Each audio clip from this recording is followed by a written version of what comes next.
Welcome. In this video, we'll walk you through the updated steps to block someone on Facebook in 2025. Whether you're looking to protect your privacy or avoid unwanted interactions, blocking is a simple and effective solution. Let's get started. First, open the Facebook app on your mobile device. Make sure you're logged into your account. Once inside, the next step is to find the profile of the person you want to block. You can do this by using the search bar at the top of the screen. Just type in their name and tap on their profile when it appears. Now that you're on their profile page, look toward the top right corner of your screen. You'll see 3 dots arranged vertically. Tap on these dots to open a menu with several options. From this menu, select Block.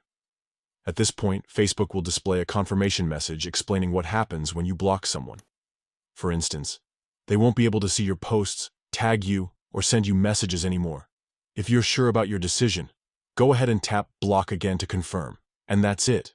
The person is now blocked and will no longer be able to interact with you on Facebook.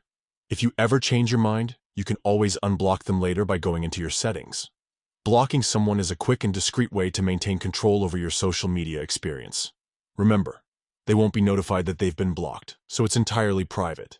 Thank you for watching. If this guide was helpful, don't forget to like and subscribe for more tips on managing your social media accounts effectively. See you in the next video.